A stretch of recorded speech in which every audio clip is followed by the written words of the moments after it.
All right, who's the next witness? Special Agent Brett Brandon. And Judge, for the record, we did speak with counsel. There's stipulation to the admission of all exhibits through this witness. That's 31 through 75, Judge. Your Honor, just give me 1 second. Okay, sure. Yes, that's correct. I just was checking the number. Thank you. I'm sorry. 31 was listed as, but you're going to do it through. Okay, thank you. This doc, but yeah. Thank you. Okay. Could you raise your right hand? Do you swear or affirm the testimony you're about to give in the truth, so help you God? I do. Could you pull the door toward you, have a step up, have a seat, and could you state your name for the record and spell your first and last name? Yes, Brett Brandon, B-R-E-T-T, Brandon, B-R-A-N-D-O-N. Thank you, Josh. Good afternoon. Afternoon. All right, just to let everyone know, there's a lot of exhibits here, so Mark and I are going to try to do this, at least get the exhibits together to be as efficient and quick as possible. Special Agent, what's your formal title? It's a special agent with the Bureau of Alcohol, Tobacco, Firearms, and Explosives, commonly referred to as the ATF. All right, and as part of as being a special agent in the ATF, what are you assigned to right now? Right now I'm assigned to the Pontiac Gun Violence Task Force. It's a partnership with the Oakland County Sheriff's Office focused on investigating the criminal possession and use of firearms, specifically shooting investigations. Okay, and for those of us who don't, or people might not know exactly, it should be common sense with the name, but what does the ATF do? The ATF enforces the nation's arson, explosives, and firearms laws, but as you might expect, our primary focus is on enforcing the federal firearms laws. Okay, and does it involve state laws or regulations in any way? Yes, so as I stated before, I'm on the Pontiac Gun Violence Task Force, and through that and other partnerships, we commonly embed with and work with state and local law enforcement on a daily basis. Okay, so you do still enforce state laws in that capacity? Yes, investigate state crimes, yes, with, Okay. with the state and locals. Investigate, thank you. Can you tell the jury what your background and experience is? Yes. I have a Bachelor of Arts in Political Science from Oakland University. I also went to law school for 1 year at the Catholic University of America. I then went to the ATF National Academy and completed the requisite training to become a special agent. So you would rather be a special agent than a lawyer? Yes. Okay. And how many years have you been in the ATF? I've been an agent for a little over 10 years, and I've been with the agency for nearly 15 this summer. I was a student intern working primarily in intelligence for 4 years, both in undergrad and that 1 year of law school. Okay. Approximately how many shooting investigations have you been involved in? Hundreds. Hundreds? Yes. And you testified earlier your job is to enforce and investigate federal firearm laws, but do you have a general understanding of state firearm laws? Yes, I investigate crimes committed within the state of Michigan involving firearms as a part of my assignment on the task force and other previous assignments with that task force setting, yes. Okay. Special Agent, do you know who Jennifer Crumbley is? Yes, Do you see her anywhere in the courtroom today? I do. Would you describe what she's wearing? She's got a gray and white sweater on, seated at the defense table in the middle. Thank you. May the record reflect he's properly identified. The record will reflect the credit identification of the defendant, Jennifer Crumbley. How did you get involved in the investigation on this prosecution and one with the shooter? Can you explain to the jury how that happened? Yes, I'm the federal agent assigned to the Oxford shooting investigation. Okay, and let's go back to November 30th. Do you remember where you were that day? Yes. Where were you in the morning? I was in the Detroit Field Division office in downtown Detroit. Okay, and when did you first hear of the shooting? Within several minutes of the shooting, an assistant special agent in charge at the time came into my partner and I's office and informed me that there had been a shooting at Oxford High School. He knew that I grew up in a surrounding town, was aware of the area, and wanted to inform me. I immediately grabbed my things and ran out the door out to my car and drove north. Okay. You you've responded, and part of your job, do you respond to active shooters? Yes. Okay. When you heard about the Oxford shooting, did anyone assign you or tell you you had to drive there and go to the scene? No. And did anyone else in your office at that moment go with you? At that time, I think information was still coming in. At that time, I don't think anyone had responded yet. No. And what made you go immediately? I've had familiarity with the area. I knew exactly how to get to Oxford High School. I'd also been involved in another investigation recently with the Oakland County Sheriff's Office at that time. I had a close relationship with them, and thought that I'd be able to get on the ground quickly and help out in any way I could. And this was the community that you're familiar with? Yes. Okay. About how long was it after you heard that you left the building? Immediately. My chair was still spinning, according to my partner. So was your partner there when you left? No, he had stepped out for a minute. And when he came back, your chair was spinning? Yes. Okay. So how long does it take you to drive from downtown Detroit to Oxford High School in a normal day? With traffic, could be quite a time, definitely around an hour. All right. Talk to me about once you got on the road, on the way up there. As I started driving on the freeway, I believe it was when I got to the Troy area, the Big Beaver exit, that I began to notice other law enforcement with their lights and sirens activated, also driving north on 75 and joining somewhat of, I'd call it, a caravan on I-75, joining other people. What was the rate of speed in caravan? It was fast, but it was safe. So there was no traffic. Was everyone moving to the side of the road? Yes, people were getting over at that time, yes. Okay. As you drove, were you aware whether or not it was a false alarm or if it was a real active shooting situation? As I drove, I began to receive information from our intelligence employees that it was indeed a real shooting and that we're reporting there were victims and fatalities. Okay. Do you remember who else you talked to on the way to the shooting? I spoke to ATF Intelligence Research Specialist Michael Malone. At one point, I also spoke to my wife. About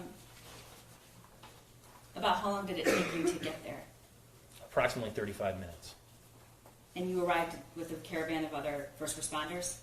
Yes, as I got off the Pier Road or M24 to drive north towards the high school, it was like the Red Sea had parted and everyone was parked on the right side of the road. And there was a caravan now of people coming from Auburn Hills and Pontiac, unmarked cars, marked cars, and joining that caravan to get to the high school. Lights and sirens? Yes. What did you observe when you approached the Oxford High School complex? When I arrived at the school, I saw some Oakland County deputies that I had known from prior cases, as well as other people from other departments starting to run towards the school. At that point, I don't exactly recall when I learned that the shooter was in custody, but I knew there was no gunfire going on and no one was moving as if the threat was still active. It became clear to me that not the scene was secure, but that the threat had been either eliminated or detained. Did you see any students in the parking lot or around? No. Were you able to determine where the students were? Yes, as I drove past, I believe it's the Meyer there, it seemed like there was way more cars than normal in that parking lot, so I assumed that's where they were meeting. Okay. So you approached the building and did you enter the building? Yes. Which entrance? Can you pull It would have been... Never mind, it's going to be too much. We had a map of the school that we admitted earlier, but where in relation to that hallway did you approach the building? I arrived at the main entrance, which would be off Ray Road, and where the parents would drop off their students in the morning or pick them up in the afternoon and the buses go. I arrived at that entrance. Okay, when you approached the entrance, were you allowed in? Yes, my law enforcement status was verified and I was allowed to enter the building, yes. Okay. Tell the jury what you did. As I entered, I realized that they were on their, I believe at that time, their second clear of the building to make sure that it was safe. again, I had worked with other individuals from the Oakland County Sheriff's Office, and they informed me that Lieutenant Willis was in charge. At that time, I thought the best use of my federal abilities and assistance would be to locate the firearm and start the urgent trace. So I just want to stop you there, backing up. You go into the building, and when you say it was a second clear, so just to make sure everybody knows, that means the students were no longer there. Yes, the students have been evacuated at that time, yes. The shooter was in custody. Were you able to learn that? Yes, during that time is when I learned that the shooter was in custody. Okay, and what was the scene like when you approached? And like, how many people did you see? There were dozens, if not 100, law enforcement officers in the main front office area of the school. Okay, and you were told that Lieutenant Willis was the ranking officer in charge? Yes, Okay, this guy right here. that's right. Okay, and did you track him down? Yes. Where was he? He was standing in front of the administrative offices in the front of the school. Okay, and what did you do? I told him that I was from ATF. I believe some other people let him know who I was as well. And then I asked if I could get the identifying information and physically observe the firearm used in the shooting. Why did you do that? So to start a trace to determine who first bought the firearm, I needed to know the make, model, and serial number of the firearm. And I wanted to physically inspect it to make sure that the information I was getting was accurate. Okay, but it might seem like an obvious question, but that's also what the ATF does, correct? Yes, that's our primary role in a situation like this. In addition to being responding to the active shooter situation, that is the number one thing that we offer that other people can't start themselves. Yeah. Okay, and so what was Lieutenant Willis's response to that request? Lieutenant Willis brought me to where the firearm was located. It was in a trash receptacle with some other items, I believe a couple magazines and maybe the shooter's cell phone, and I was allowed to take pictures of those items and markings, and I transmitted that information to ATF Intelligence Research Specialist Michael Malone to start the urgent trace. Okay, when you say a trash bin, this wasn't a stationary thing. This was someplace, the weapon and the magazines were placed there by some law enforcement, correct? Correct. Okay, to basically contain them. Yes. All right, and had they been touched, do you know? To my knowledge, that they hadn't been touched. I know the firearm was made safe, and a round was ejected to make sure there was no other additional rounds in the firearm. But other than that, I don't think it had been handled at that point. Okay, and you immediately started tracing the gun, you said?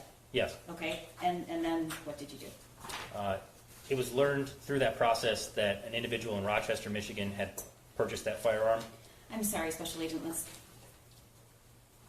describe the weapon. Were you able to tell what kind of weapon it was? Yes, it was a Sig Sauer SP 2022 9mm pistol with a specified serial number. Okay. And I'm sorry I interrupted you, but you were able to find out who owned the gun? Yes. So based on the tracing process, which ATF can contact the manufacturer to find out who they sold the firearm to, and that would be a federal firearms licensee. Most people call them gun stores, but they're federally licensed gun stores. Through that process, that gun store gets contacted, and then they provide the information that identifies the first purchaser of the firearm in interstate commerce. And that information identified an individual in Rochester. Two special agents went and spoke to that individual who stated they sold it back to the gun store in Oxford, and then those agents then responded to Oxford. How quickly was that happening? Within an hour. They found out in an hour to go to this individual in Rochester who said he already sold it back to the federally licensed store. Yes, I don't know how long it was between the actual start of the tracing process to when they eventually made it back to the gun store, but it was very quick. And again, the way you trace a weapon is what? Can you tell the jury? Yes. So the tracing process, federal firearms licensees, gun stores have to maintain records. It's called the 4473 that shows who they sold the firearm to. They're paper copies held at the business. And so ATF would contact the manufacturer to find out who the manufacturer sold this firearm to. But how do they identify which gun it is? It's based on the make, model, and serial number of the firearm. So every firearm has its own individual serial number? Yes. Okay, thank you. You said agents were doing that. and they ended up at the store where the gun was sold back to, correct? Yeah, All right. correct. What were you doing during this time? At that time, I had looked for Lieutenant Sam Marsban of the Oakland County Sheriff's Office. I had, again, worked with him on prior cases and wanted to see what I could assist with. It became clear that the Oakland County Sheriff's Office was beginning to type a search warrant for a residence in Oxford, the Crumbley residence on East Street, and I began gathering facts and creating timelines for Lieutenant Marsban to use in the search warrant affidavit. Okay, and at some point, did you find out what the other special agents found out from the gun store and who that gun was sold to? Yes. And what did you discover? It was sold to James Crumbley on November 26, 2021. Okay. At that point, you said you started assisting Lieutenant Marsman? Yes. Okay. And then what did you do? As a part of those responsibilities, Detective Wogrowski was pulling the surveillance video of the school for the shooting, and I started to create a timeline of events and pass that information along to Lieutenant Marsban, as well as, I believe, looking for Ethan's class schedule to determine his whereabouts throughout the day. Okay. When you learned that the gun was sold on November 26th to James Crumbley, before we get to that, how old do you have to be to purchase a gun in Michigan? Well, under federal law, how old do you have to be? Under federal law, to purchase a handgun from a federal firearms licensee, you have to be 21 years old. Okay, and do you know under state law? Yes, based on my participation in this investigation and others, to buy a handgun from a federal firearms licensee, under federal law is 21. If you're buying a firearm from an individual in the state, that requirement's not there. It's not a federal law to do that. It's 18 years old. Okay. And to be clear, we're talking about handguns. Yes. Okay. Were you able to determine whether or not James Crumbley or anyone else in the household had owned any other firearms? Yes. Can you tell the jury how you determined that? Yes, as a part of taking part in the search warrant at the Crumbley residence, I learned that James Crumbley had previously purchased 2 firearms from that same gun store in Oxford. Okay, and what were the names of those firearms? What kind of handguns? There was a Cobra Classic ENT Derringer 22 caliber, as well as a Kel-Tec P17 22 caliber pistol. Okay, I'm going to hand you what's already been previously admitted, the actual physical evidence, and we are going to, per the protocol, put our gloves on and we're handling it. Let me know when you're ready. Yep.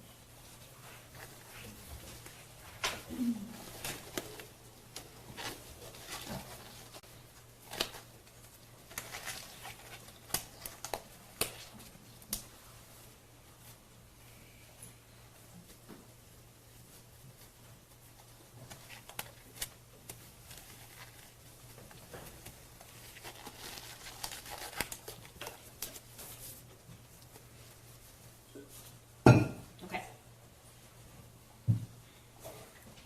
Your Honor, may I approach? Okay. I'm handing you what's is marked and admitted as People's 32, Exhibit 32. Can you tell the jury what that is? Yes, this is the Sig Sauer SP 2022 9mm pistol that was used in the school shooting. Okay, and just so the jury knows, you've made that safety handle, correct? Correct. Okay. And I just hand it to you for a Yep. second, just so everyone can see it.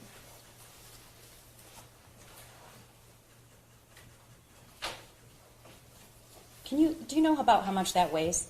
It's heavy. For me, it's heavy. Yeah, it's not a light firearm, no. Okay. That's previously admitted. It's exhibit 32. It's Exhibit 32. Special Agent, that is the murder weapon, correct? Correct. Okay. And what's the significance of a 9mm versus another handgun? Particularly the Derringer and the Kel-Tec. So it would refer to the caliber. So the caliber is measured in the diameter of the bore of the firearm. The bore would be where the projectile or bullet expels from the firearm. If it's the 22 is just the measurement versus the 9mm, meaning that the 9mm is a bigger round than the 22. Okay, I don't think they saw that, so. Yep. The bore, I'll take this. The bore you're referring to is right here? Nope, it would be where the projectile actually would come out of. Here. Nope, it would be through, if you could actually, this would be considered the bore, and that is the side. The diameter of that is the caliber of the specific round and Can you just firearm. hold it up just a little bit so that Yes. the jury can see? Okay. You were able to determine that there were 2 other weapons that James Crumbley purchased, correct? Yes, correct. And were you able to determine when those weapons were purchased? Yes, one was purchased on this June 15th and picked up on June 16th. That would be the Cobra Classic ENT Derringer. And then on June 16th, James Crumbley purchased the Kel-Tec P17 22 caliber pistol, but did not pick it up till the 17th of June. Okay, I'm going to take this for a second.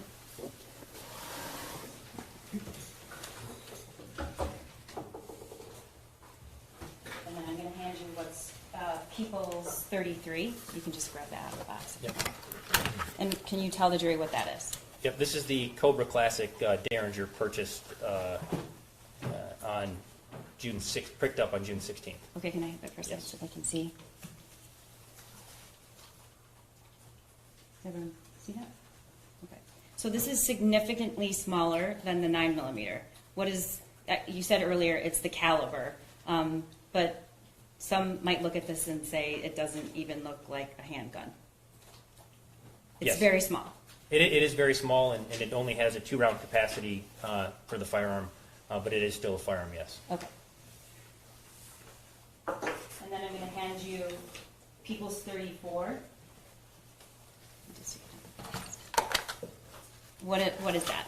This is the Kel-Tec P17 22 caliber pistol purchased by James Crumbley on picked up on June 17th. Okay. So I've just handed you and admitted 3 separate weapons that were in the Crumbley household. This was the murder weapon referred to.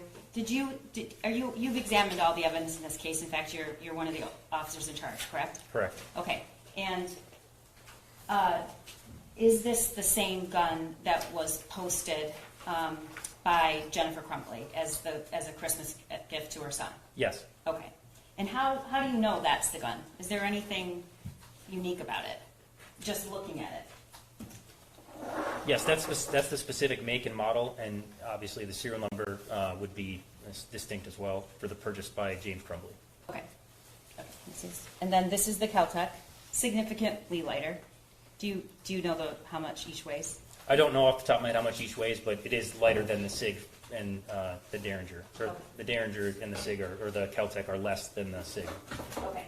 Can you tell me what the difference is in terms of caliber between the Derringer, the Kel-Tec, and a 9mm? Actually, can you tell the jury? Yes, so the Derringer on the top is a 22 caliber, the Kel-Tec in the middle is a 22 caliber, and the Sig Sauer is a 9mm. Okay, so what would you typically use a Derringer and a Kel-Tec for? Generally speaking, target practice. I guess some may use it for self-defense. I would say more than 9mm for self-defense and target shooting. Okay, and you said you investigated hundreds of shootings. Yes. Okay, any multiple victim shootings? Yes. All right, have you ever responded to an investigation or a scene on multiple victim shootings where a Derringer was used? I can't say for certain if a Derringer was used, but a 22 caliber, regardless of the type of firearm, I don't believe in my career I've ever worked a multiple victim case with a 22 caliber scene. Okay, why is that? This is like I said. I would object to that. That would be speculation on why he hasn't. Yeah, there's probably a better question. But he doesn't know when. Can I just get some leeway and I cleared up. I'm just gonna get to that question very, very quickly. Well, because that does call for speculation, so, go ahead. Okay, thank you. What is the weapon you normally see if on a multiple victim shooting? Your Honor, I would object to the relevance of this. This case is about the Sig Sauer being the weapon. We don't dispute that. We all know that. Response? My response is that that weapon is more dangerous. Your It causes Honor, more I damage. object to this record. I'm I just- object to making this record in front of the jury. Ms. McDonald is using this opportunity to tell the jury information that I'm objecting to, and I'm asking if we can approach. Okay. Do you want us on the hall? Or- Actually, the whole.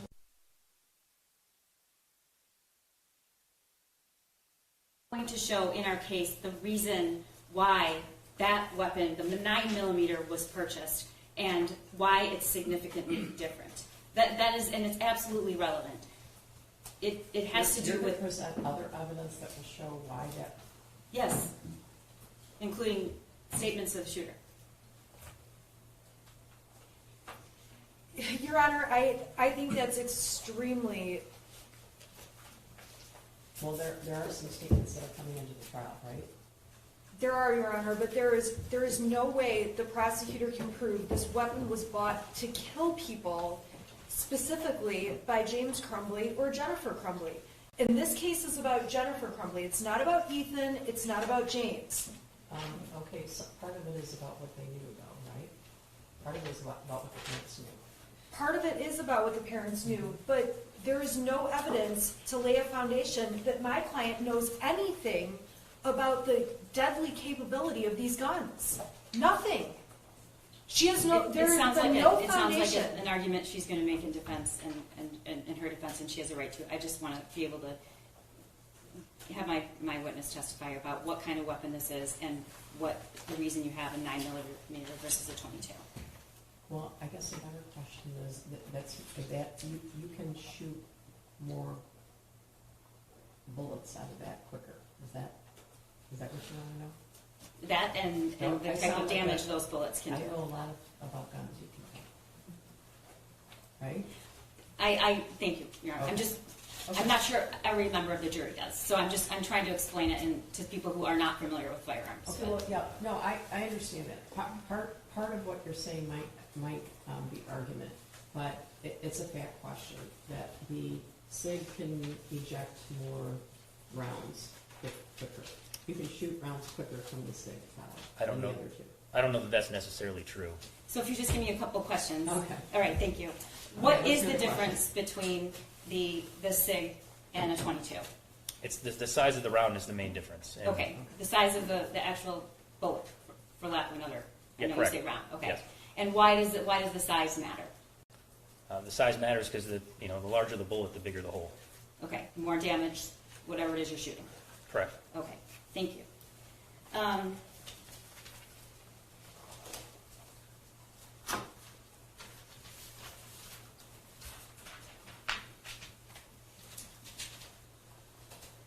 All right. You said that when when the other special agents were finding out where these weapons were purchased, you were still at the school.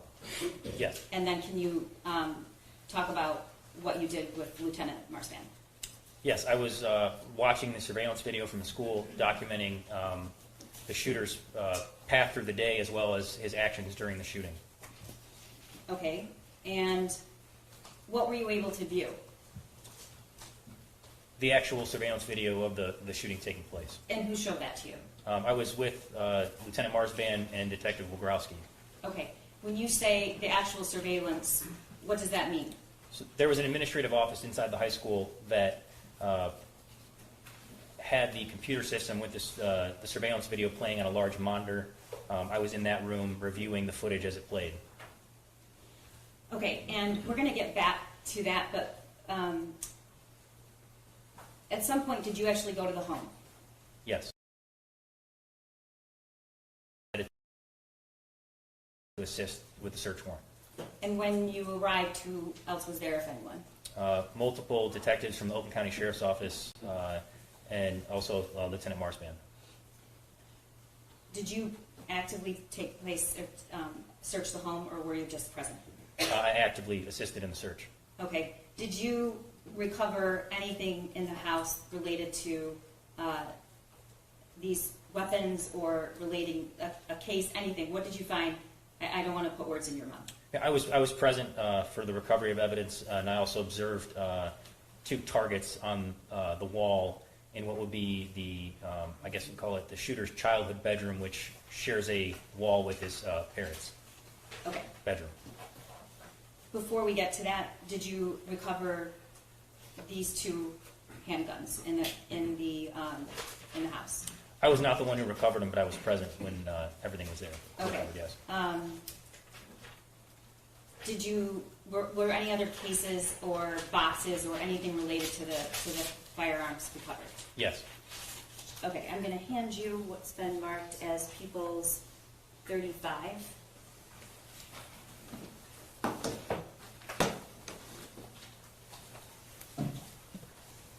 Can you tell the jury what? Yeah, it's admitted. Well, what that is. Yes, this is the pistol case that came with the Kel-Tec pistol. It'd be the middle firearm on the table over there. So this. Yes. And you previously testified, and through the other witness, this was purchased June 21st. It'd be June 17th. Oh, I'm sorry, June on that. 17th. Yes. Okay. All right. And does that case have a locking mechanism? It's not locked now. There are 2 holes in it, like most standard pistol cases, where if you needed to lock it, you could slide standard locks through each one of these holes. Let's see this. So these holes right here. Yes. Okay. Is that a cable? Is that what you do with a cable? No, we're going to get to that, Your Honor. I promise. Okay. Can you open that case?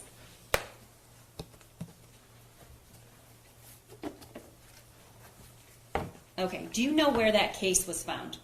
Yes, it was in the kitchen, I believe, underneath the islander in a cabinet. Okay.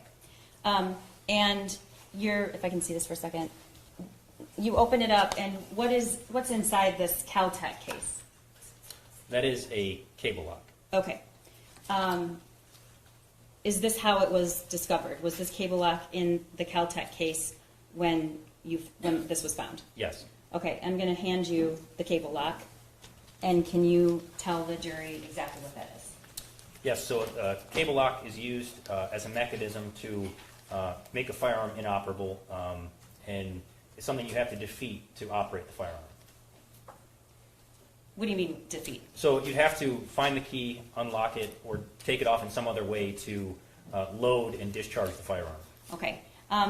When you examined that for this first time, what, if anything, did you notice about it?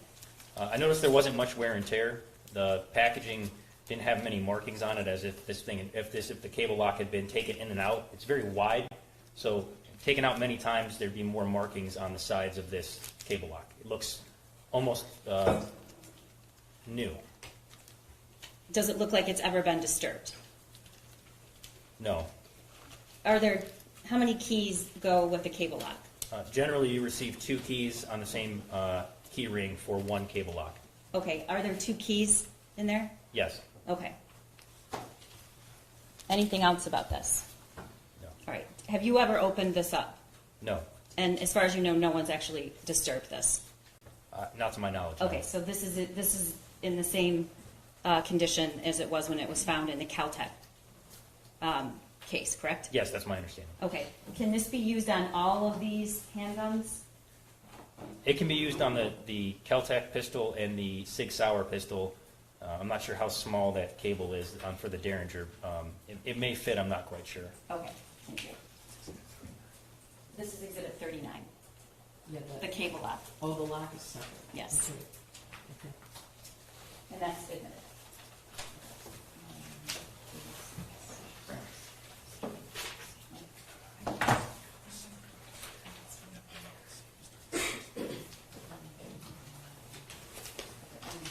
All right, I'm handing you what's been admitted as People's 36. And what is that, Special Agent? This is a black safe with a combination on the front. It was found in the Crumbley parents' bedroom on the shelf in the TV stand or dresser where they kept their TV. Okay, how many numbers is the combination? It's 3. All right, and what is it set at? 0, 0, 0. All right, what's significant about 000?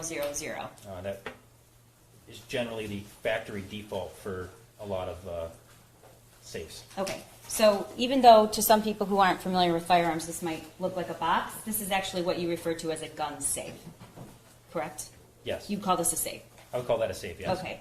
What, if anything, was found inside this safe? Both the Derringer and the Kel-Tec pistol were located inside that safe. Okay, I'm going to hand this back to you. And then I'm going to hand you the Kel-Tec that was found in it. And if you could place that in there as it was found. You can. Imagine the slide was forward on this when it was found.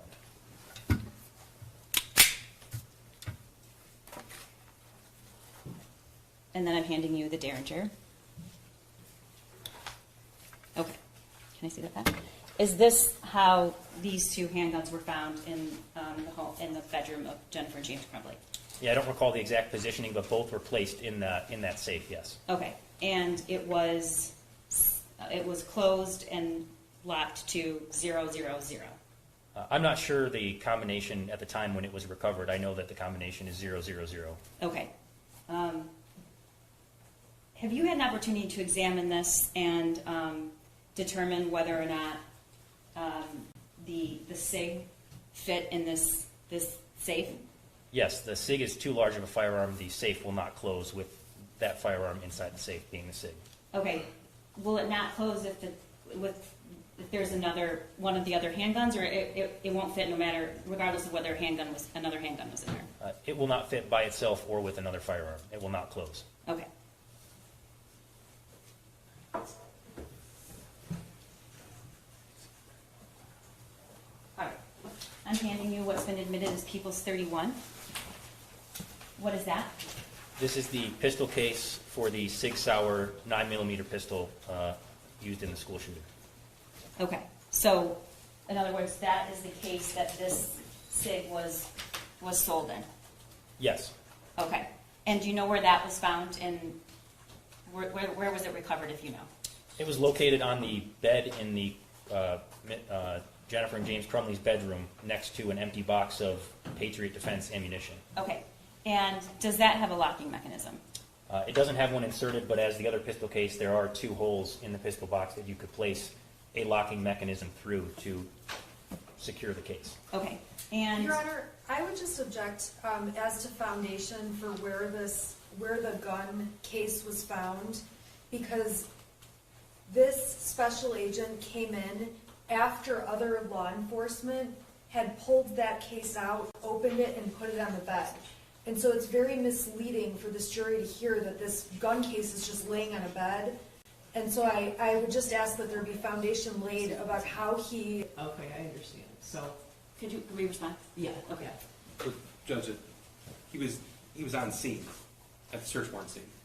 he was on the search warrant scene, but what she's saying is he initially the one that found that case, and was it found on the bed? Can you clarify? It was found on the bed, but I think at least 2 times Ms. Smith said she didn't object to foundation on our exhibits, in which case it sounds like she does, because that's a foundational question. And That's not true. I object to the question. I don't object to the exhibit. I object to the foundation about the testimony of that being found on the bed, making it sound like these parents left it out on the bed. we're happy to have we have Officer Stoic to When you saw the gun case, it was on the bed? No. No. Not when I was in the search warrant house, no. When I was in the house for the search warrant, I did not observe it on the bed. No, at that point, it had been moved off the bed. Okay. We're happy to bring that in through another officer. Okay. No problem. Okay. Can we get clarification then on where he saw this gun case? I can ask on cross. I'm sorry. Never mind. When's the first time that you had a chance to examine that, Special Agent? I believe it was on the, with the other evidence, either on the kitchen counter or on the dining room table inside the Crumbley house, once I arrived on scene. So you saw it that day? Yes. Okay. And if you can place it on the ledge there so the jury can see it, Can you turn it around? Is it clasped right now? Are you, you're moving for submission, right? It's already admitted. I don't think it was in Oh, she stipulated to the admission. And, You know what happened? It was listed under a different witness, but we do stipulate. Okay. okay, thank you. Could you? Is it clasped completely right now? Yes. Okay. Could you? Can you? Would you mind? Would you mind if you stand right there? Yep. They're all like trying to stand up to see. So, is that okay, Judge? Sure. Okay. I'd like you to demonstrate how to open that for the jury. If you could just maybe place it on a wedge so that they. They will see it. Your Honor, we can't see it. Can we? You can move if you want. Okay. Or we can- Or can we just see it maybe twice, like Sure. show them, then? Sure. Thanks.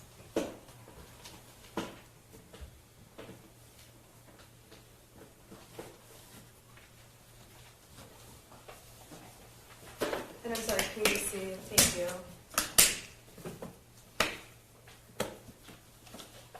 Thank you.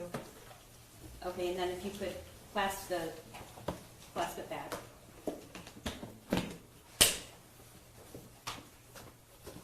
Okay, so special agent, I know it sounds like a silly question, but it makes a noise when you open it and clasp it back, correct? Yes. Okay.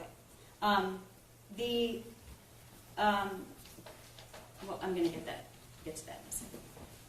I'm sorry, Your Honor, it's just a lot of exhibits, and I want to make sure I get to No, everything. that's why I asked about that one, so, yeah, okay.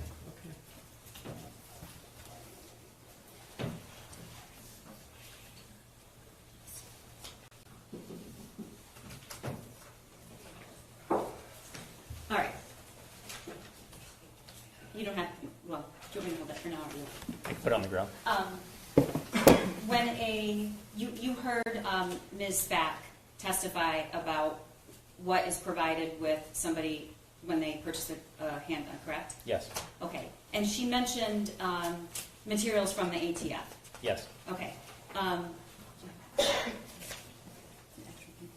There's a pamphlet actually provided, correct? Yes. Okay. I'm approaching. Is this a copy of the pamphlet? Yes, it is. Okay. Can you tell the jury what the title of it is? It's the ATF Youth Handgun Safety Act Notice. All right. And if you open up the pamphlet, what are the first two items For there? the record, that's 37, right? Yes. That's a demonstrative aid 237, which Oh, is, okay. Right. I'm going to get to it. Okay. So at the top it says Youth Handgun Safety Act Notice. The first bullet point says the misuse of handguns is a leading contributor to juvenile violence and fatalities. Number 2, safely storing and securing firearms away from children will help prevent the unlawful possession of handguns by juveniles, stop accidents, and save lives. How familiar are you with that pamphlet?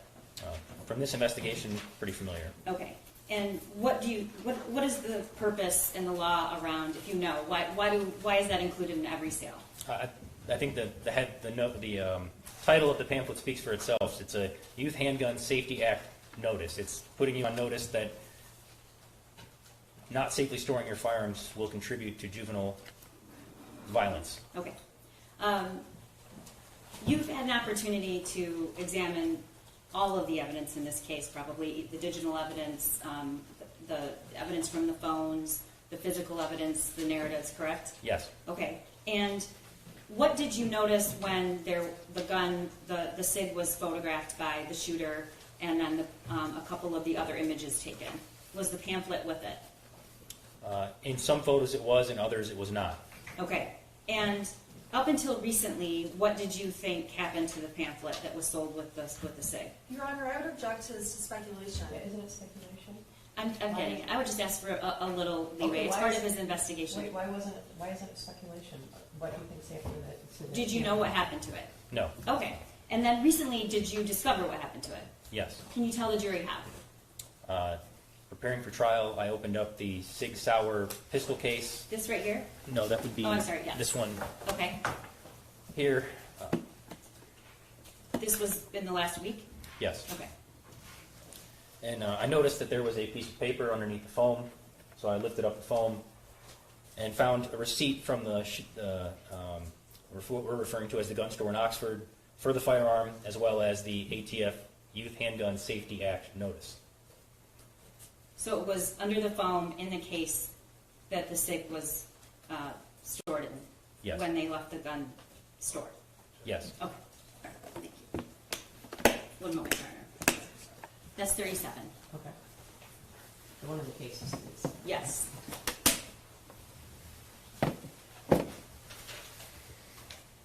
Special Agent, what are the requirements once you've been cleared to purchase, and you do purchase a gun in Michigan, once it's cleared and checked and you're allowed to purchase it? So You as a just part, take it home and it's yours and that's it? no. So as a part of this investigation and others, I am aware that when you purchase a firearm in Michigan and are given a pistol sales record by the federal firearms licensee, you do have 10 days to take that to basically local or county law enforcement. Okay, were you able, or are you able to ever determine whether or not that was done for any weapon? How do you do that? So there's a law enforcement Your database. Honor, I would just object. May we please approach? Okay.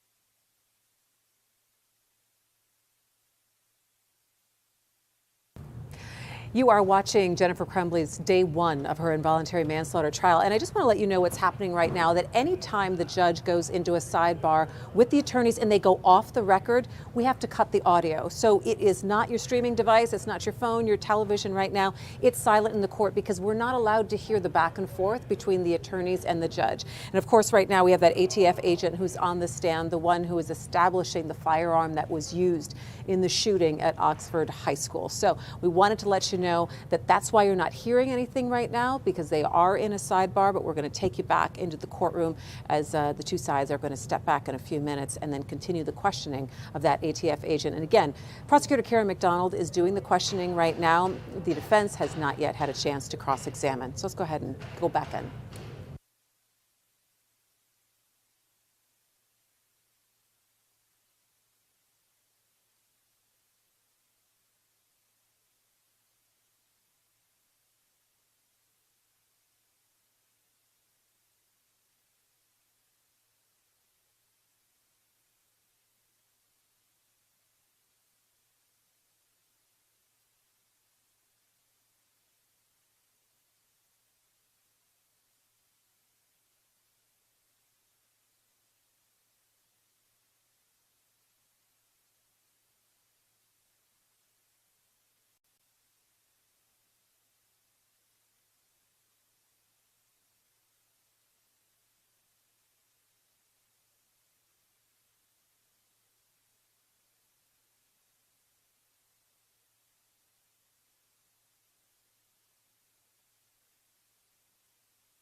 What is required after you purchase a weapon, legally purchase a weapon? So based on both work experience and personal experience buying firearms, we're instructed to take that pistol sales record to the local or county law enforcement within 10 days of the purchase. Okay. That's different from having a CPL? Yes. Okay.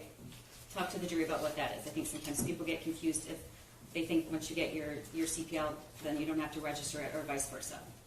So a concealed pistol license basically is just a permit to carry the weapon on your person within the state of Michigan. It's called a concealed pistol license. Which is not an issue here, but it's different than registering the firearm. Yes. Okay. And I think the last question I asked was, is there a way the ATF can determine whether or not a handgun was registered in Michigan? There's a way that state, local, and federal law enforcement can query in Michigan to determine if a firearm has firearm's registered. Yes. Okay. And can you tell the jury how that?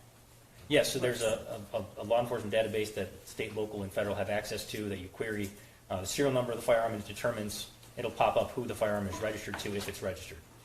Okay, and did you do that? Yes. Okay, and so the Derringer, was this registered? No. Okay. And the Caltech, was this registered? No.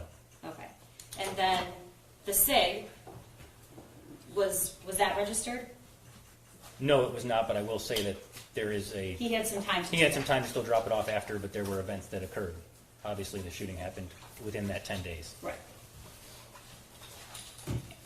Thank you. One moment, Your Honor.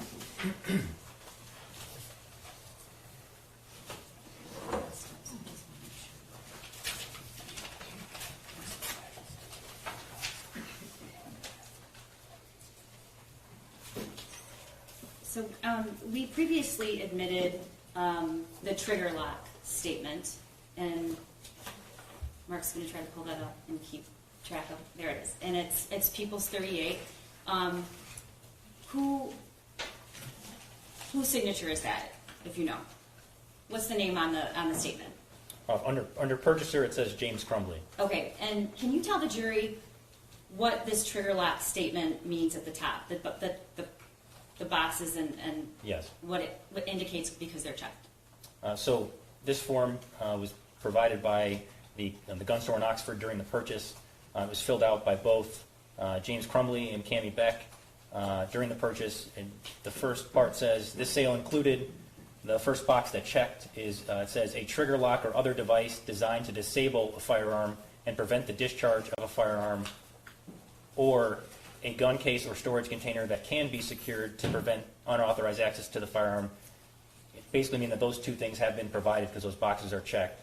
In this case, being the cable lock and the gun case itself, if you put locks in it, could be locked. Okay. Thank you.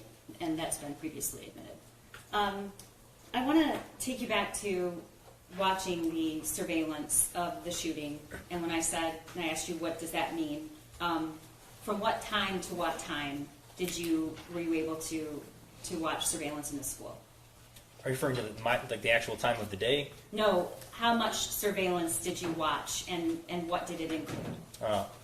I watched a majority of the footage, including Ethan's whereabouts through the day, or the shooter's whereabouts through the day, and then also the actual shooting itself and the aftermath of that. Okay, and if you know, were you able to determine how many rounds were fired? 32. Okay, and watching the surveillance from an investigative standpoint, was anything interesting or caused you to take other steps? Yes, there were three main things that caught my attention during the video, specifically during the shooting. There were three things? There were three things, Okay, yes. can you list them for the jury? Yes, so first, as the shooting began, the shooter was using only one arm for a majority of the first part of the shooting. And then as he moved down the hallway and Tate comes into view of the screen, he takes a two-handed shooting grip, takes I would call a shooter stance, feet wide, his shoulders roll forward, and he takes aim with using the sights and fires one round. When you say using the sights, what do you mean? Meaning that there's a mechanism on the firearm that allows you to take aim. If I can... Yep. Okay, I'm handing you the SIG, which is the murder weapon. Can you show the jury? You're might have to stand up. Yes. So here you see how there's two white dots back here. I'm sorry this is a safe firearm.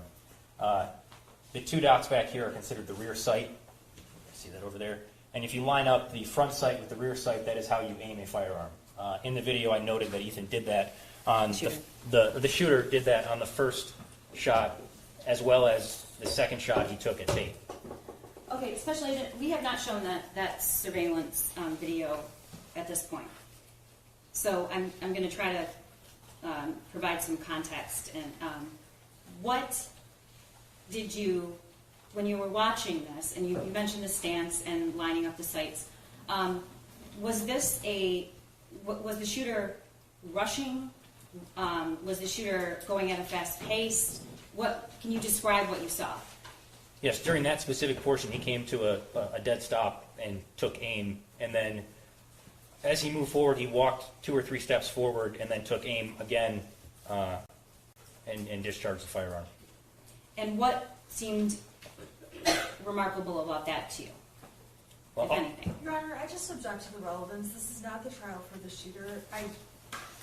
Your Honor, the knowledge of firearm proficiency is absolutely relevant, and it is a contested fact, and it is relevant to these proceedings. Yeah, I'm going to allow it. I hope you guys do understand that, right? Some of these things overlap, but you were carefully chosen to distinguish between what the shooter did and what we're here about.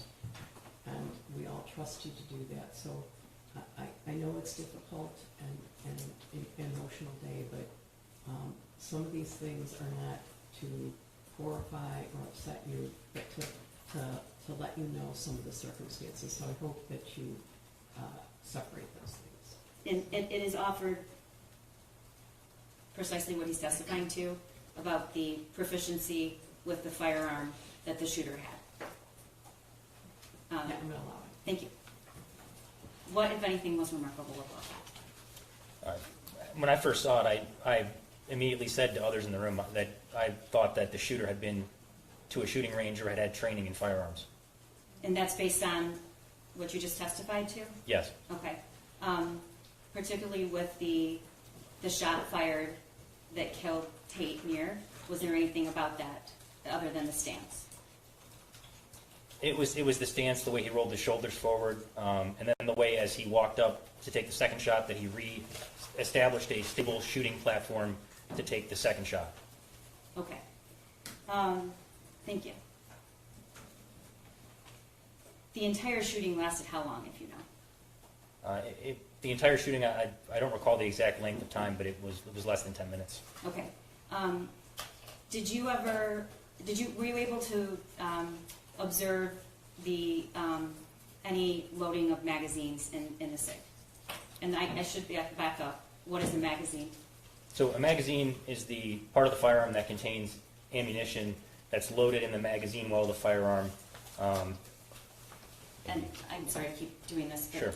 Can you show the jury where a magazine, how you would load a magazine if you had one? Yes. So I think there's actually one in the SIG. So this is a... Could you stand up so Yes. I can see? So this is a SIG Sauer pistol magazine. It's a 15-round magazine. This would be inserted into the magazine well when it's loaded with ammunition. You would then send the slide forward, chambering it around, and at that point the firearm's ready to be discharged. Okay. And you said 32 rounds were fired? Yes, there were 32 fired cartridge casings or shell casings that were recovered from the school, yes. And there were how many in a magazine? The SIG Sauer magazine is a 15-round magazine, and you can also fit an additional round in the chamber for a total of 16 rounds. Okay. Did you ever observe on the video the shooter reloading? Yes. Can you tell me about that? Yes, so I believe it was the first time the shooter reloaded. The magazine was empty, and he loaded a new magazine into the firearm. At another point, this was the second thing that I thought was notable in the surveillance video, he conducted what at ATF we're trained as a tactical magazine exchange. I know other agencies call it a combat reload, but basically he was not out of ammunition in the firearm yet, but he knew that, I can't testify to what he knew, but... Why are you trained to do a combat reload? To make sure that you always have more rounds in your magazine, so that that you have sufficient ammunition. So if you have half of a magazine, you would eject it, not throw it on the ground, you would put it in your pocket in case you need it, and then you load a full magazine, so now you're back to full capacity. And what were you trained would be the purpose for that? When would you have cause to do that? So for us, we're trained if we're involved in a shooting. If you do that way you have a fully loaded magazine in case you need to re-engage a threat. Obviously, the circumstances here were obviously different. Okay. Thank you. One moment.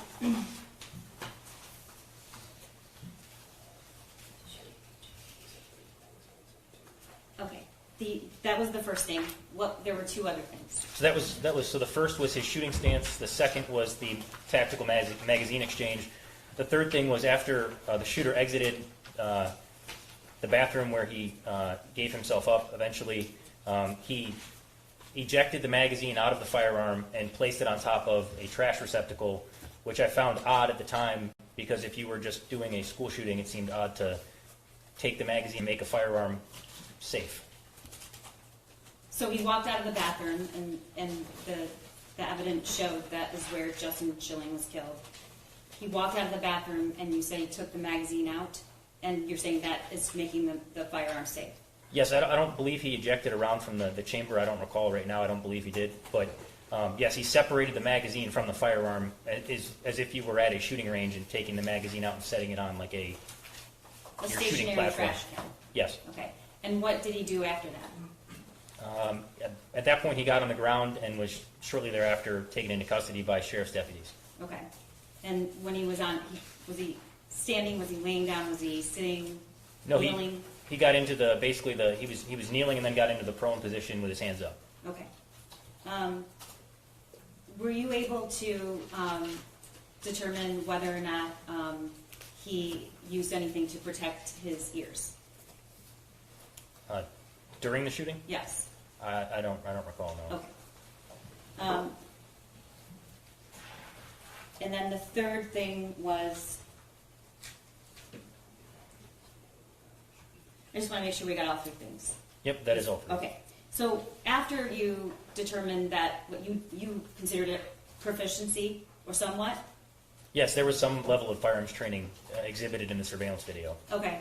And so what did you do next? So the following day, after knowing that ranges would be open in the morning, also additional information came in during the investigation that there was possibility that the family had been to a firearms range recently. I began looking for evidence of James, Jennifer, or Ethan Crumbley at shooting ranges in the area. Okay. And is this part of a normal investigation you would do in a shooting? Yes. Okay. And so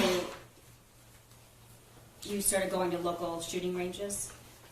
No, I began calling. The first one I called was the most popular range probably in this area. And upon calling, they confirmed that they did have information and asked that I come in and verify my identity. Okay, and how far away was that from the Crumbley home? Not too far. It was in Clarkston, Michigan, so a couple towns over. Okay. Did you go to the range? Yes. All right. And what did you? What kind of information were you seeking? So the range provided multiple receipts from showing that James and Ethan and Jennifer Crumbley had been at the range in the past, as well as surveillance video documenting range visits on September 25th and on November 27th. I believe that's 3 days prior to the shooting. Okay. Let's start with exhibits 40 and 41. Is that what? These. Well, I'm asking. Okay. Special Agent, what is on the screen? These are Facebook messages between James and Jennifer Crumbley. And how were these retrieved? Through a search warrant served on Facebook. Okay. You also, in the investigation, reviewed downloading from the actual phones, correct? Yes. All right. Were these messages still on Jennifer Crumbley's phone? I know they were on James's phone. I don't recall if they were on Jennifer's phone. Okay.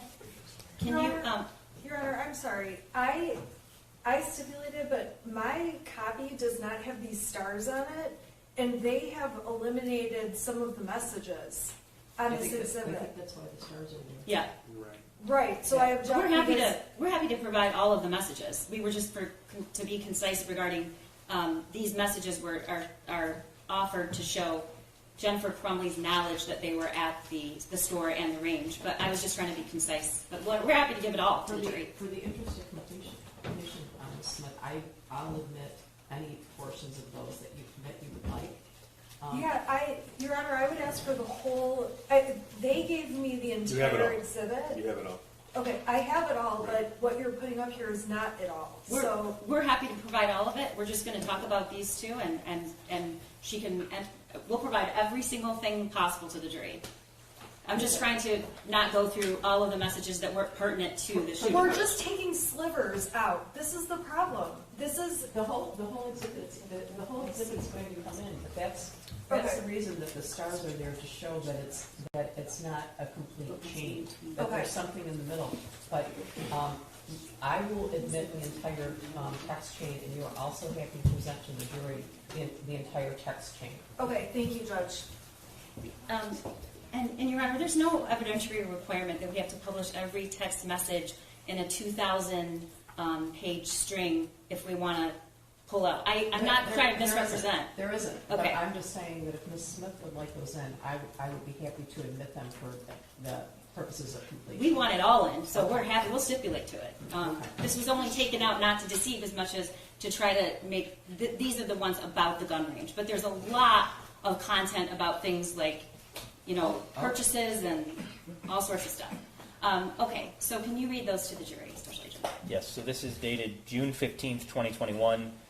So J.C. Crumbley is Jennifer Crumbley's Facebook account, that's in blue, and it says talk at 12 o'clock ? And then James Crumbley, who's in green, responds, taking Ethan to store at 12. Jennifer responds, you get gun. So that, the last one was 11:34. That's minus, UTC minus 4. Is that 11:34 a.m.? This has been adjusted to Eastern Standard Time. So it's really 11:34. Yes. Okay. And there's time passes, and now we're at 1:17. And what does Jennifer reply? Jennifer asks, you get gun. Okay, and the next slide. James responds, yes, and it says mo, but I believe it's supposed to be no. Jennifer questions that, says, huh? And then James says, we paid for the gun and bought it, but can't pick it up till everything clears Washington, in parentheses, FBI. Could be today, tomorrow, or next day. They don't know. Jennifer responds, gotcha. Bring me those fruit punch things when you come to bring hay. Okay. And then that same, can you read the text on the slide? Yes, so Jennifer sends a message that asks, how much is your gun? James replies, $300. Okay. I want to direct your attention to Exhibit 24 that's already been admitted. What are we looking at? This is a receipt from the gun store in Oxford for the Derringer that we've been talking about. So this is the Derringer? Correct. Okay. And how much was the price? Total price was $180.15. Okay. And then the next, who purchased the Derringer? James Crumbley. Okay. What is Exhibit 26? This is also a receipt from the gun store in Oxford for the Keltec P17 pistol. So it's this one? Yes. All right, and the same day? Were these on the same day purchased? They were purchased on different days. Okay. And how much was this? The gun itself was $299.95. Okay. Thank you.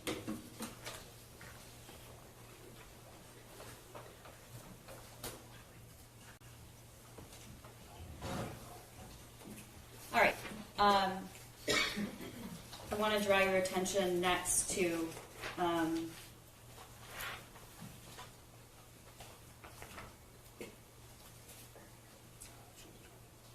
I'm sorry, Your Honor, there's just a lot of exhibits and I want to make sure we get it right. I understand. Okay.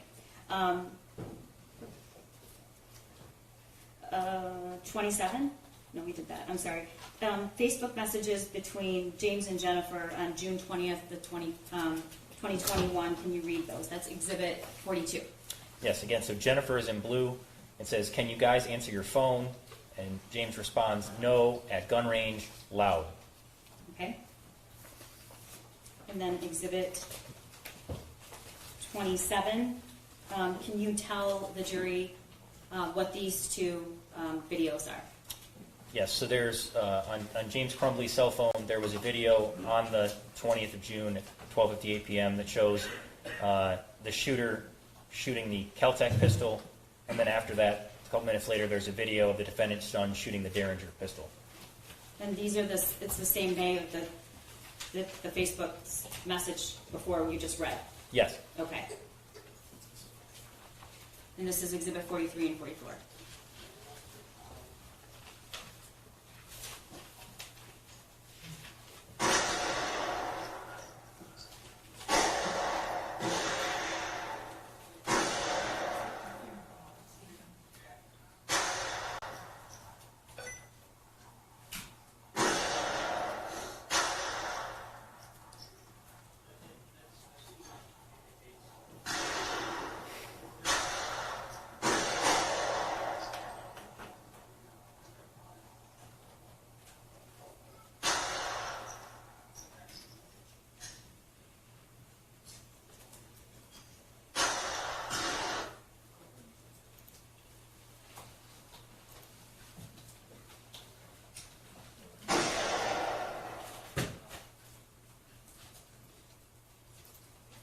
So the first video, the shooters, can you tell which firearm he's using? Yeah, so the first video, the shooter's shooting the Kel-Tec pistol. This right here? Yes. And Okay. This was the one for $300? yes. Okay. And then the second one was the Derringer? Yes, that's correct. Okay. All right, I want to draw your attention to what's been marked as People's 45. Can you tell the jury what this is? Yes, this is a Facebook message from James Crumbley to Jennifer Crumbley, sending the video of, it appears to be the second video of the shooter shooting the Derringer. So the second clip, which was shorter, where the shooter's shooting the Derringer, was sent to Jennifer from James. Yes. Okay. And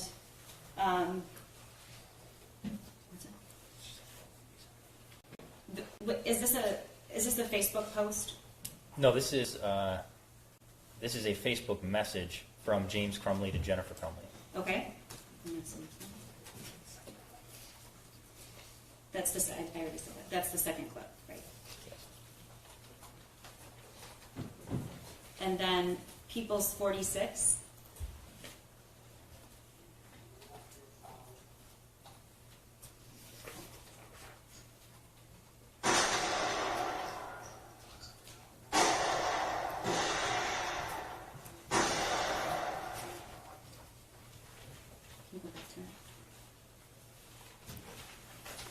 What are we watching, Special Agent?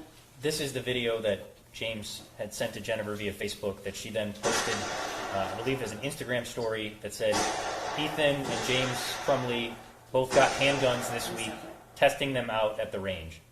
Okay, Ethan and James both got handguns this week, testing them out at the range. Correct? Yes. Okay. That's People's 46, Your Honor. I don't believe there's an objection. That's already done. I'm going to direct your attention to the Exhibit 47, which was June 26th of 2021. What is that, Special Agent? This is a receipt from the firearms range in Clarkston for range time and targets. Okay, and Exhibit 48. This is a Facebook message of, I believe, the shooter shooting at the range in Clarkston, sent from James Crumbley to Jennifer Crumbley via Facebook Messenger. Okay.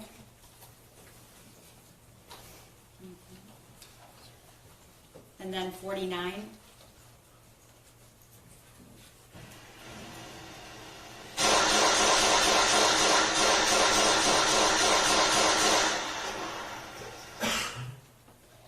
Was that the same video that was sent from James to Jennifer on June 26th? Yes. And what am I looking at right there? This is the shooter at the gun range in Clarkston shooting the Kel-Tec pistol with the Derringer visible on the shooting platform. Okay. And do you know what Jennifer did with that? Where was that posted? It was posted to an Instagram story on June 26th. Whose Instagram story? Jennifer's Instagram story. And is this the actual Instagram story? Yes, it is. Okay, thank you. Directing your attention to July 24th of 2021.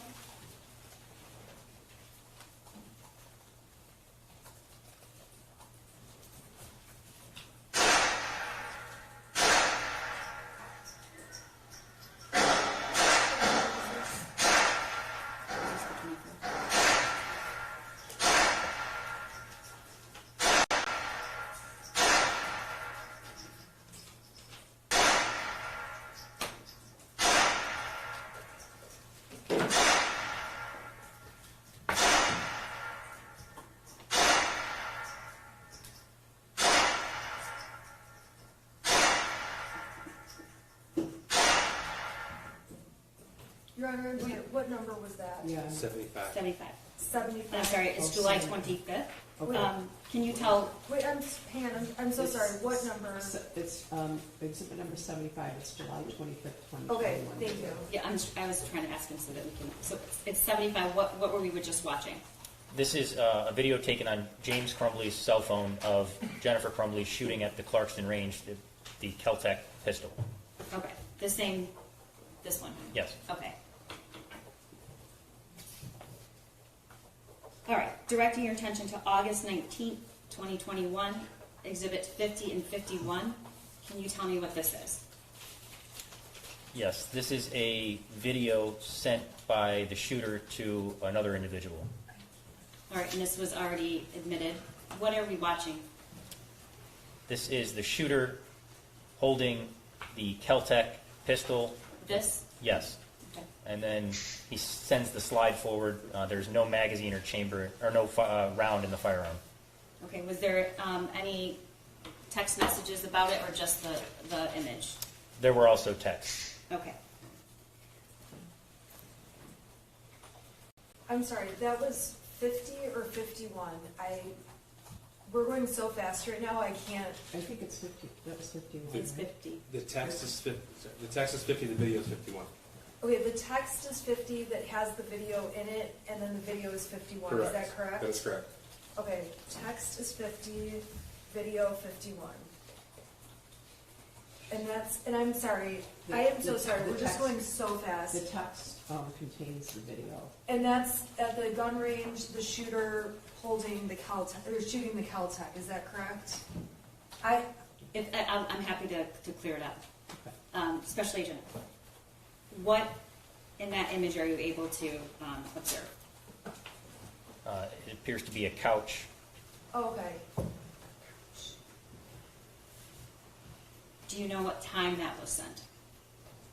I don't recall the exact time. I'd have to look at the text message. I believe it was later in the evening. Okay, we'll go back to that. What time was it sent, Special Agent? I believe this is the next video. It was 9:31 p.m. Okay. Were you able to find another image that showed that the shooter had access to the Kel-Tec? Yes. So on that same date, he sent another video to the same friend at 12:30 a.m. With the Kel-Tec. And this is 52 and 53.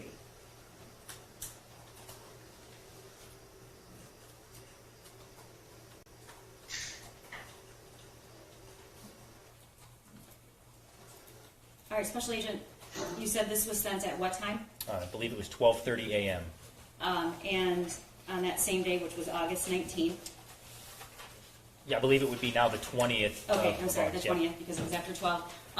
And what do you see in the background that, can you tell the jury what you observed in the background of this photo? Yes, so This video, I'm sorry. this video is taken on the dining room table in the Crumbley residence. Familiar with, after being inside and also reviewing photographs taken at the house during this investigation, that the wood grain matches on that table to the kitchen table in their dining room. In the video, the shooter loads a loaded firearm magazine into the firearm and then chambers around into the firearm.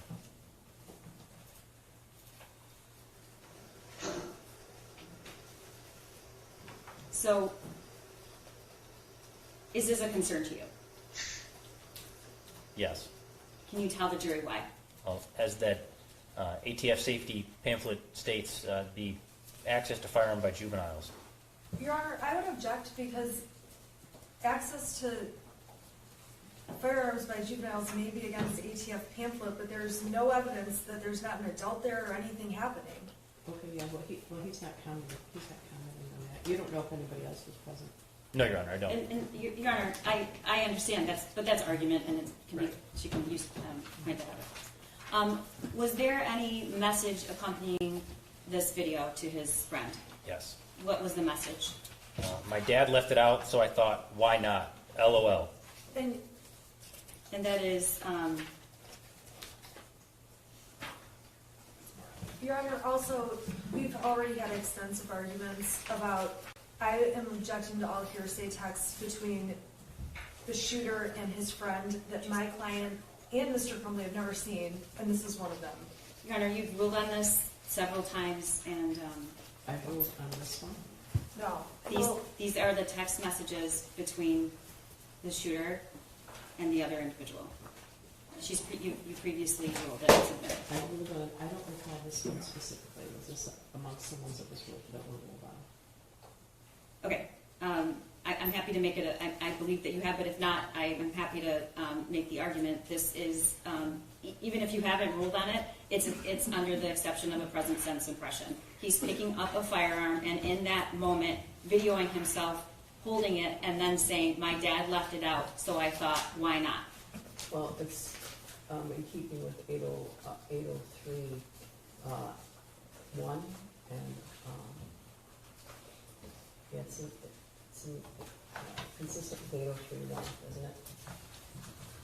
Your Honor, I just want to reserve all prior objections that have already been in motions, and I can rely on that. Thank you.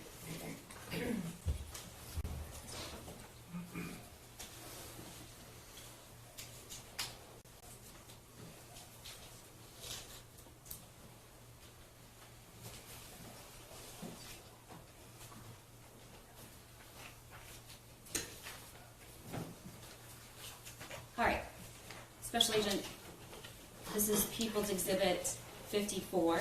Can you tell the jury what this is? This is the Google location information for James Crumbley, and it's dated August 19th, 9/29. It's around the time of the first video of the last two that we've seen, and it shows that he's at the Crumbley residence on East Street. Okay, and the time on that? It was 9:29 p.m. Okay, and that's the video of where the couch was in the background. Correct. Okay, and then the next exhibit. This is 55. What is this? This is the Google location information for Jennifer. It also shows that the at East Street address, the Crumbley family residence. Okay, so in other words, both Jennifer and James were home during the photo with when he was holding the Caltech, and there was the couch in the background. Yes. Okay, and then 56. This is August 20th. So it's the 12:32 where the video was taken and the text, my dad left it out. Yes. Okay, and this shows what? This shows that James Crumbley, the Gmail account associated with James Crumbley, was at the East Street family residence, Crumbley family residence. Okay, at 1:30 in the morning.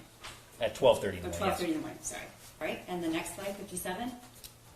This is the same thing. It's Google location information for Jennifer's account, and it shows that she was at the Crumbley family residence at 12:21 a.m. that day as well, during the time, around the time of the video. Okay, thank you. All right, I want to draw your attention to Exhibit 58. September 1st, 2021. This is a message between who? This is a message between James Crumbley and Jennifer Crumbley on Facebook. Okay, and the time is 4:56 p.m.? Yes. And what does the message say? Ethan and I are headed to gun range. Okay. And what are the Special Agent? This is Exhibits 59 and 60, but can you tell the jury what they are? Yes, so these are receipts for that day for James Crumbley. It's range time, targets, as well as renting a Ruger LCR 22 caliber revolver and paying for 22 caliber ammunition.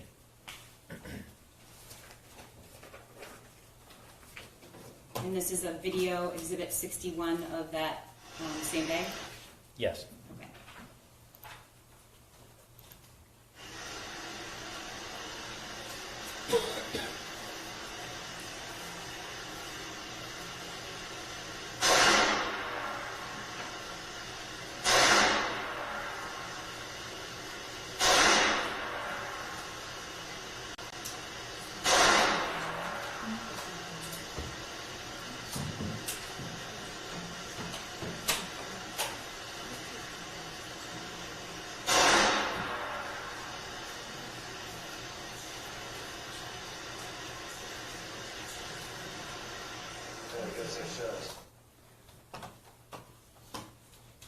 Okay. Okay, and I want to, that's People's 61, and then I want to draw your attention to September 25th. Did either defendant go to a shooting, did this defendant go to a shooting range in Clarkston? On September 25th, I believe, I don't recall for certain, I believe it was just James and Ethan that went. So it wasn't this defendant? No. Okay.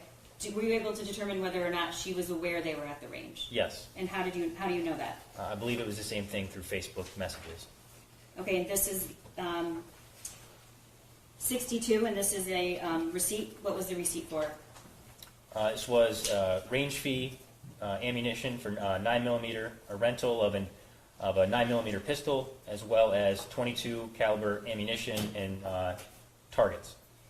In all of the videos you were able to obtain and observe, is this the first range video using a 9mm? This is the first that I could find. Yes. That we know of. Yes. Okay. All right. And this is 63.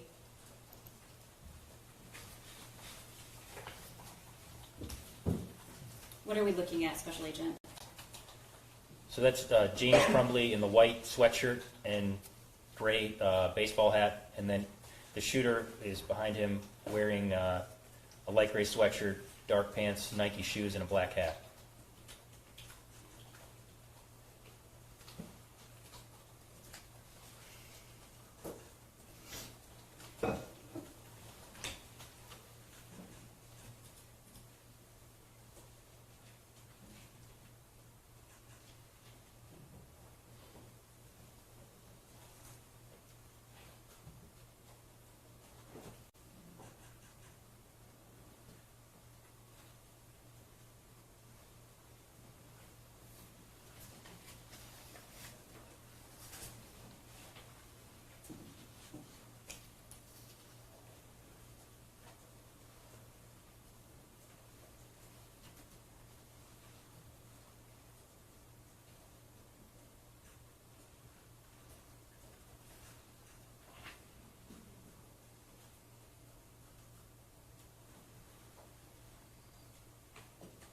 Special Agent, we see two firearms there, correct? Correct. Okay. What, if you can tell, what kind of handgun it's for?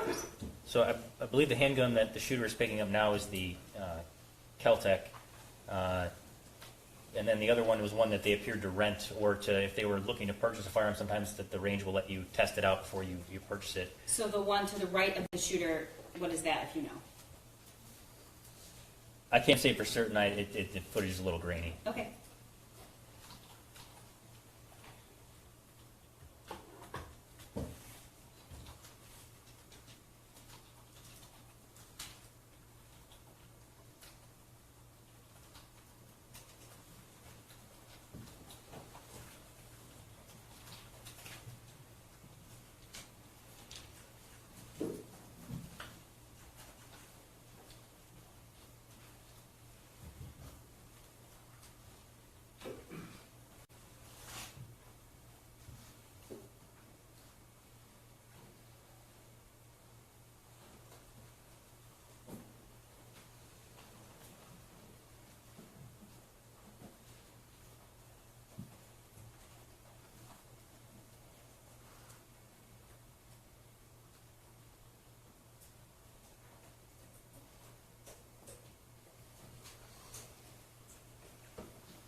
Can you tell the jury what he's doing right now, if you know?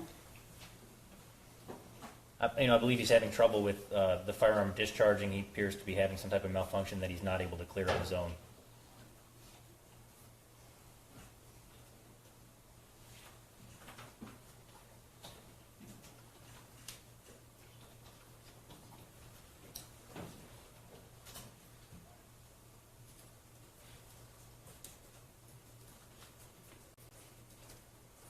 Okay, and I want to draw your attention then to Exhibit October 3rd of 2021, Exhibit 64.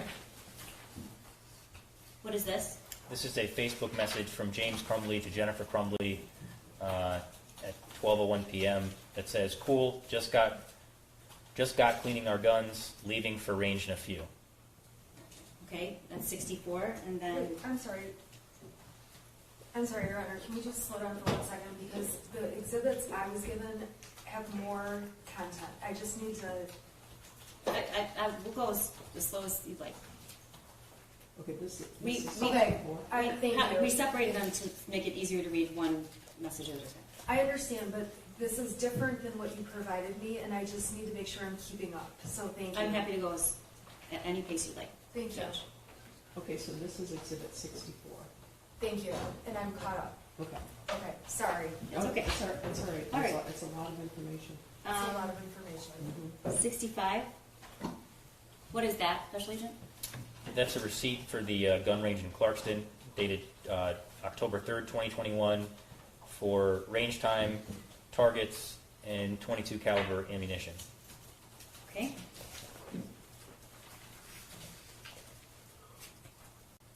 All right. Was this the last documented visit before November 26th that we have? Yes. Okay, let's go to November 26th. What day was November 26th? What's significant about that day? That was the date that James Crumbley purchased the 6-hour SP 2022 pistol for the shooter. Okay, and that was the day after Thanksgiving. Yes. Okay. This has been previously admitted. This is the receipt for the SIG, correct? Yes. People's 28. And that was paid in cash, and the amount is $519.35. I don't mean to lead, I'm just trying to do this to make it easier to understand. Yeah, I this have, is I have no objection to that. Okay. yeah, that's already in. Okay. And on the 26th, when this occurred,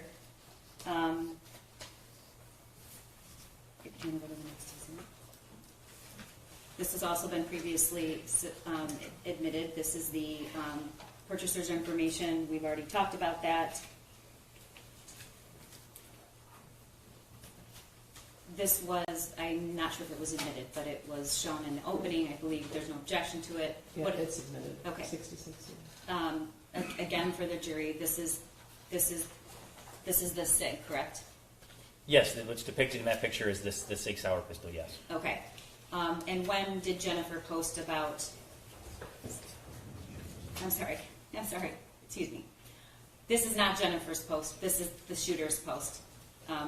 This is a different post, this wasn't the one at the opening. I apologize if I'm confusing anybody, it's just a lot. And what does this say? So this is an Instagram post by a shooter that says, just got my new beauty today, 6-hour 9mm, ask any questions, I will answer. Special Agent, were you able to determine, based on the forensic evidence of the phones, whether or not Jennifer Crumbley followed the shooter's Instagram account? Yes, she did. Okay, so this account where he posted, she followed it.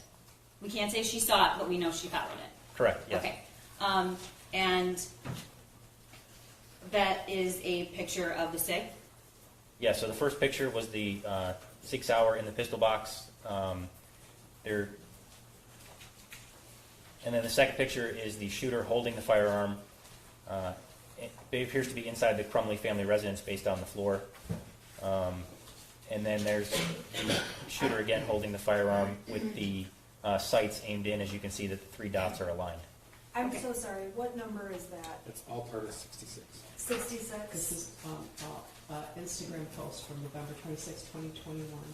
Okay, thank you. So 66 then has multiple pictures. 3 sides. Yeah, Okay, thank you. It's the one Instagram account that we know is in common. Okay, thank you.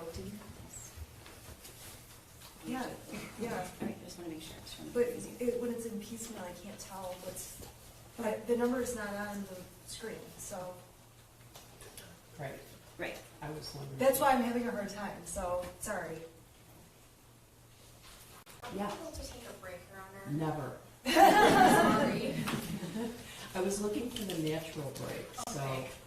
This- Yeah, I don't think this is the fine time. There's about probably 30 minutes left of this. Oh, okay, so, yeah, I'm always, Well, sorry about that. No.